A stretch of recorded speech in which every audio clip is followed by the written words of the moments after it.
Hi you guys, designer BreeKel here with a new video. In today's video, I'm going to be teaching you on how to sew a men's button-up.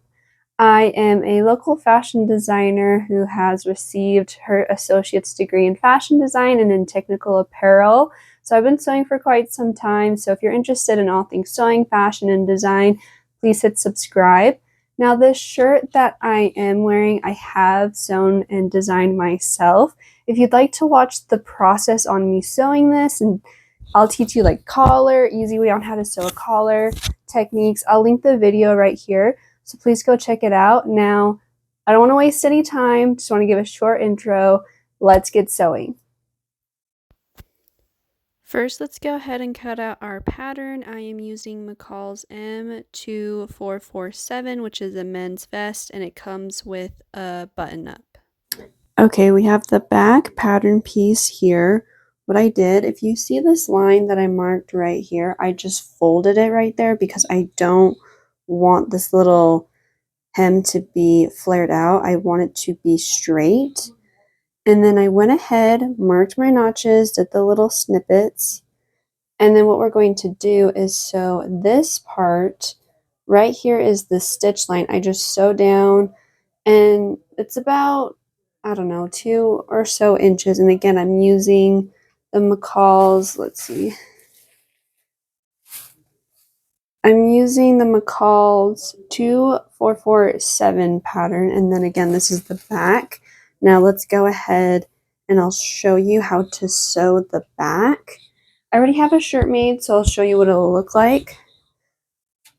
But this is what the back's going to look like. It has this kind of draped piece. It's like a little square right here.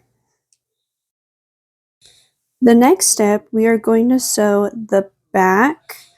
It's right here. We're going to sew the back and the yoke together. The yoke has 2 pieces. Here are notches. Let me go ahead and move this. This method in sewing is called the burrito roll. So let me go ahead and show you. So I'm just going to go ahead, open this up. I'm going to put the first piece underneath. Make sure it matches with our notches. And then the second piece on top, I'm going to go ahead and pin across. I'm going to go ahead and sew across really quick, and I'll be right back. Alright, so I went ahead and I sewed the back. I sandwiched the 2 yokes. So here's the front of the yoke. Here's the back of the yoke. This is completely sewn shut. The next step, let's go ahead and lay this flat. So now you have your complete back. The next step, I have my front pieces. So I'm going to go ahead and match them up. And then I'm only going to sew one of the yokes, the front yoke, not the other, the back yoke. Only sew the front yoke to the front. And then I'll show you when you get to the back. So go ahead and match up your notches. I'll go ahead and pin across. Do the other side here. Okay. Front. Again, leave the back yoke. Leave the back yoke, only sew the front pieces to the front of the yoke. So I'll go ahead and show that, and then I'll show you the burrito roll method. Alrighty, I went ahead and I sewed the front to the front yoke. And then I left the back alone. And then so your project or your button-up should look like this right now. Next, what you're going to do, and this is the burrito roll, you roll in the back, and then go ahead and roll in your front pieces like a burrito. Okay, let's roll this. And I'm rolling it all on top of the yoke. roll, roll, roll, roll, and then you're gonna hold your front and back, your burritos together, flip this back yoke around like that, and then here's the seams of the yoke. Okay, let's find it. Okay, yeah, so here's your yoke. Go ahead, line that up to your other side of your yoke, line it up, and then you're gonna sew that closed. And then when you're done sewing it closed, you will pull it out. So I'll go ahead and sew this together and then I'll pull it out.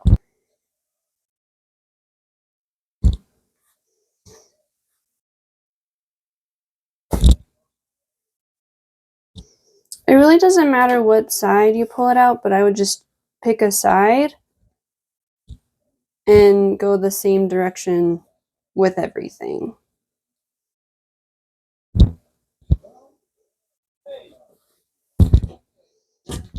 Okay, there we go. And then here, so right here is your front, here's your yoke, and here is the back. And that is the process on doing a burrito roll when sewing your yoke. When you are finished sewing your yoke together, I would then go ahead and press this down, press all your seams down. And then when you're done pressing all your seams down, you can always take this time to go ahead and top stitch if you want that top stitch look.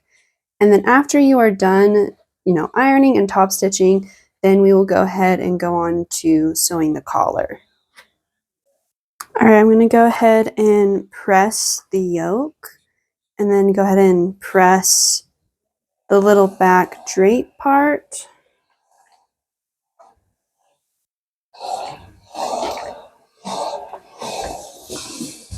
I'm going to go ahead, slide this down, get the front of the yoke. I personally, for this men's button-up, don't want any top stitching detailing, but if you do, you would just go ahead, top stitch on the yoke. But what I'm going to do instead is close the front of the neck because we have the front and the back yoke, this little open area. So I'll go ahead and close that and then I will start on my collar. Let's go ahead and sew the collar together now. Just so you know, I've been sewing all of my seam allowance at 1/2 inch. However, with the collar, I'm going to sew it 1/4 inch instead because smaller patterns usually call for smaller seam allowances. Now, if you want your collar to be more structured, then I would recommend putting interfacing on. So we have 2 pieces of each side, right? The back and the front. I would put interfacing on the front side of your collar. That would help, give it a little bit more structure and stiffen it up.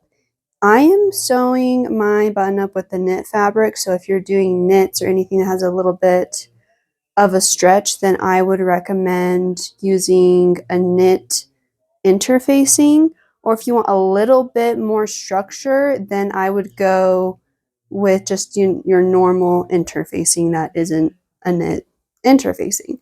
But for my design, I want it to be more drapey, so I'm not going to interface my collar. First step, let's go ahead, unpin this, and then I'm just going to match my notches up and sew across. So I'm going to go ahead and do that for both pieces, and then when I'm done sewing both pieces together, so I'll sew these 2 together, I'm going to sew these 2 together, and then sew down there, sew down here, sew down here. And then when that's done, I will sandwich them together and close them. So I'll go ahead and do that. Let's get sewing.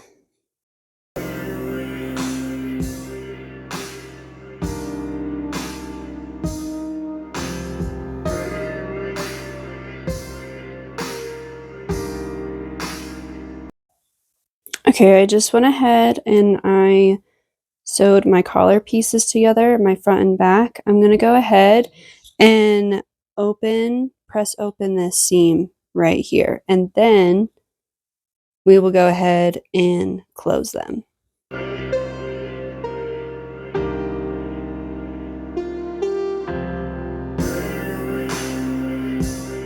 Okay, so I went ahead, sewed my collar pieces together, pressed the seams open, and now I'm going to go ahead and close these together. I just wanted to show you some tips. Make sure you are matching the seam allowance of this piece and this piece together, and put a pin right in that ditch. And then we're going to pin all the way around the collar, except for the bottom, we're going to leave open so we can flip it out. So I'll go ahead, pin this, and sew it.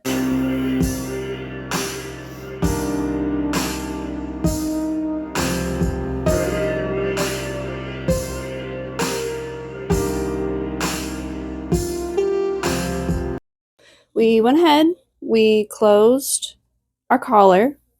The next step is you want to clip the corner of your collar, and so that way when you fold it out, you'll have a clean fold at the tip of your collar. You guys, I am so silly. I was trying to zoom in on my camera and instead it stopped right here, but basically all you're gonna do, clip your corners, not through the seam to the seam, and then clip your side just like in the little picture that I have right here where the red markings are is where you're gonna cut. I have another video where I made a silky button-up collar, so if you'd like to see how I clipped that and the process on that, I'll link a video right here. Go check it out.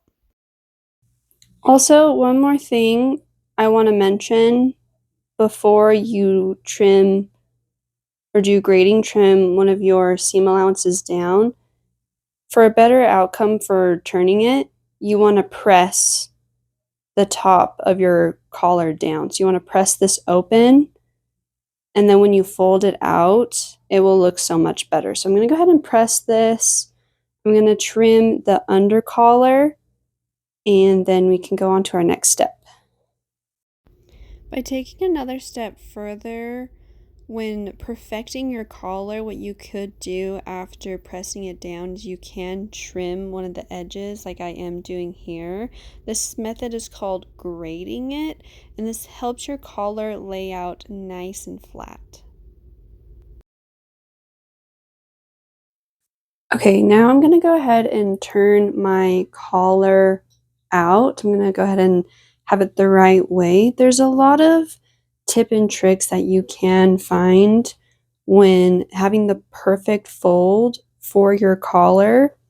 The way how I like to do it though is I just use my seam ripper. I have the case back on it so that way I'm not like poking through it.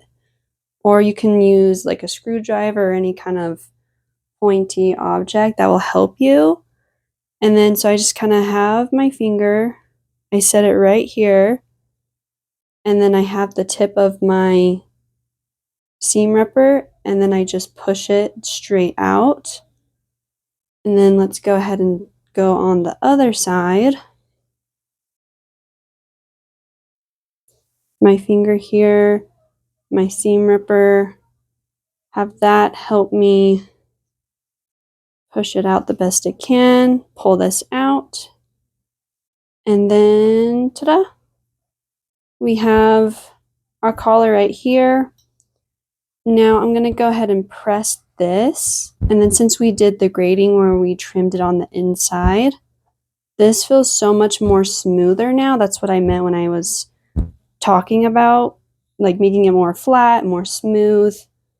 So we're going to go ahead and press this as flat and as even as we possibly can. And then you're going to top stitch your collar. And then after you top stitch it, you're going to sew in the ditch to close your collar. So I'll go ahead and do that. Another thing I want to mention is that it's really helpful to have sewing hams.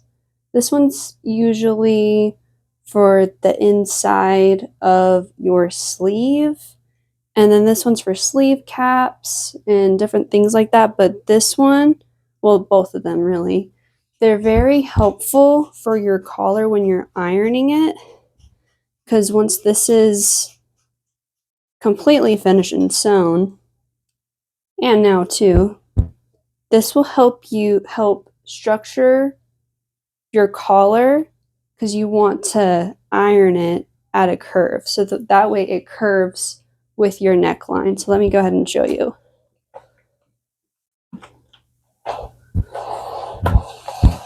So I'm going to close this.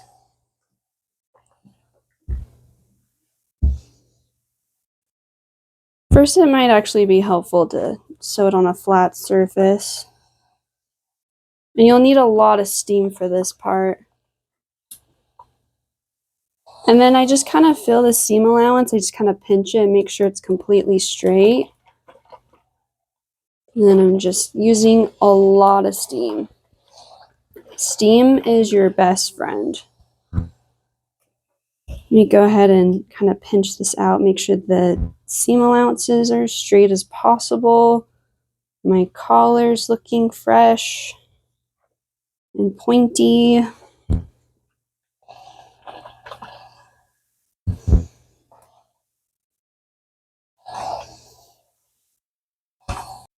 Okay, now that we have the collar folded out, I went ahead and I pinned in the ditch, and then I went ahead and pressed this completely straight. When I press it completely straight, I just use my fingers to pinch it completely flat and then pressed it down. This will help you get it as even and as flat as you possibly can. But what I'm going to do first is stitch in the ditch first and then go ahead and top stitch my collar. When you are done top stitching your collar, you'll want to use a sewing ham. Both of these are very helpful with really any kind of sewing project, especially collars and sleeves. So when you are done top stitching your collar, you'll then use this ham to press your collar and give it the fold that the neckline needs, and it will help it look more sharp, more fitted, just so much better altogether. So I'm going to go ahead, stitch in the ditch, and then I just put my pins through the top of this seam, and then it matches the back of that seam. So we're closing the, this part of the collar completely. Another option you can do instead of stitching in the ditch is closing the inner seams together instead. So you will fold them completely flat, sandwich them together, and sew it completely closed. Pro tip when sewing it together is I personally like to use a zipper foot. This helps it get closer to that original seam and again makes it look completely better.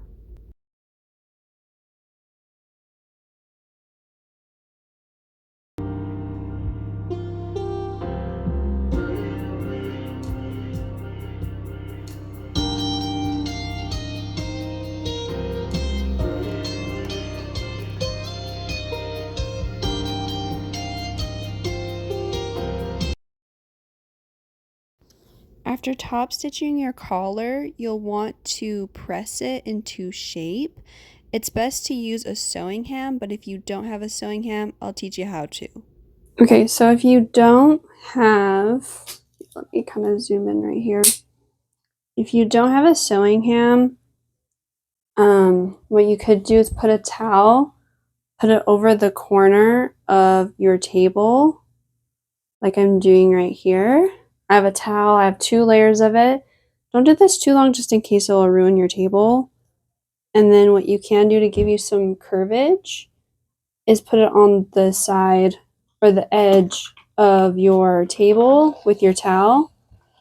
And then just try ironing it this way. That'll give you a little bit of curvage. So there's that. But I would definitely recommend getting a sewing ham. Another pro tip on giving your collar the perfect fold is to stitch it on the fold. And what you're going to do is hold it up like you see what I'm doing here, and then stitch on that fold line, and that will give it just a smoother look. Here is a closer look.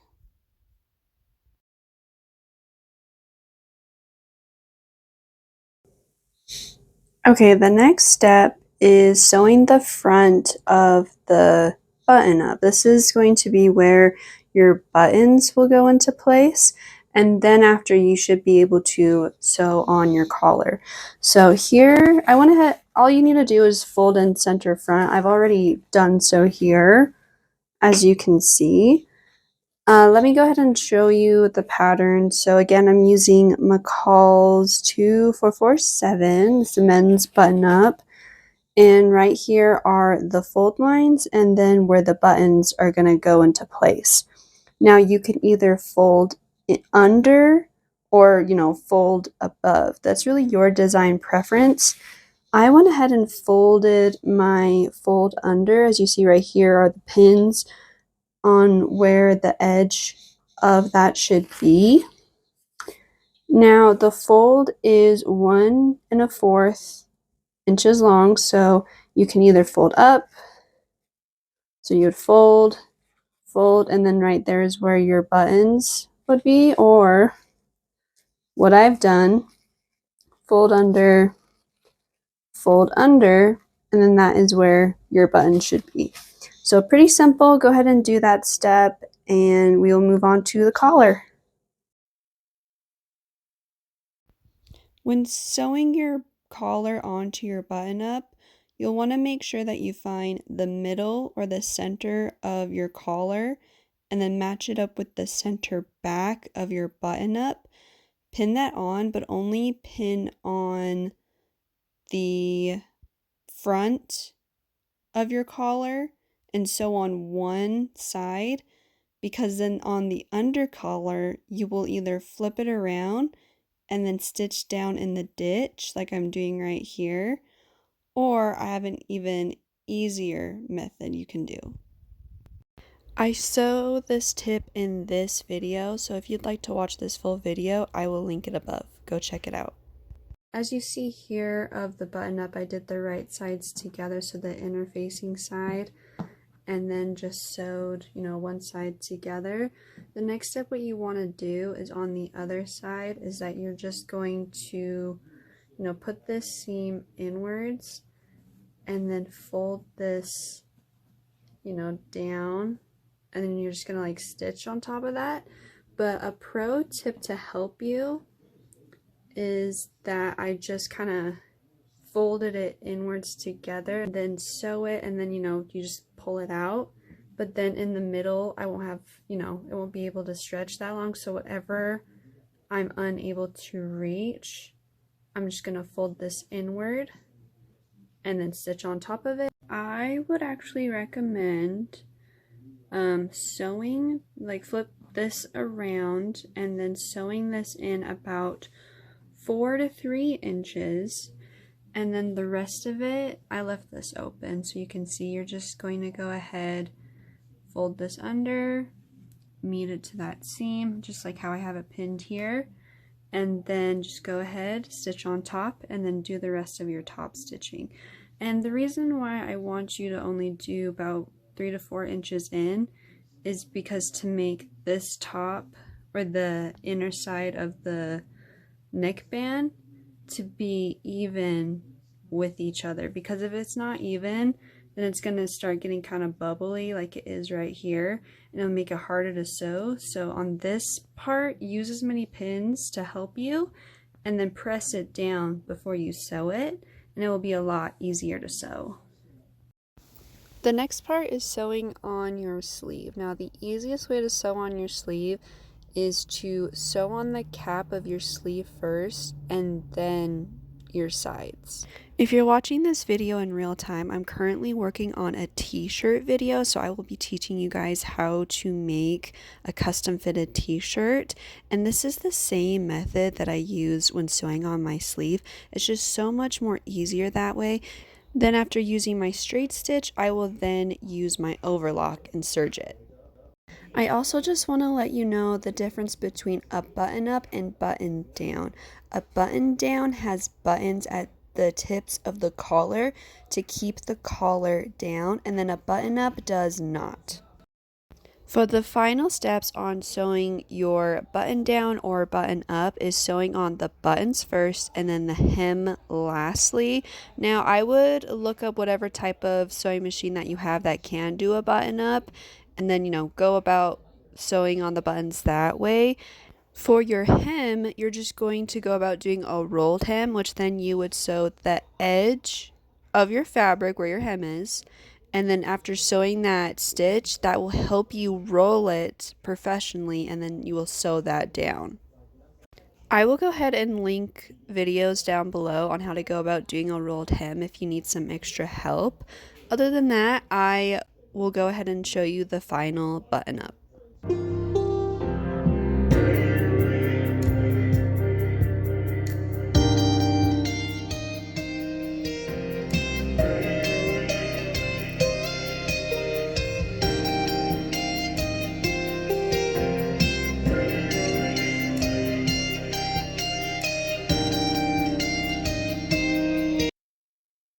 Alrighty, you guys, that will be it for today's video. If you have a question for me, please comment down below. I'd love to help out in any way that I can.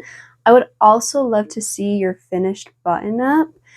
So if you could share it, maybe put it on your Instagram story and tag me, and I would love to see the final design, and I would love to share it back. Now, if you are interested in all things sewing, fashion, and design, please hit subscribe. I got more sewing videos, more designers vlog on the way. And if you'd love to learn more sewing and fashion design techniques, I am working towards a Patreon, so I will link that down below. Again, I hope you guys have enjoyed this video. And again, I want to see your button ups. Send them my way. Now, I will see you guys in a new video. Thanks so much for watching. Thanks, guys. Bye.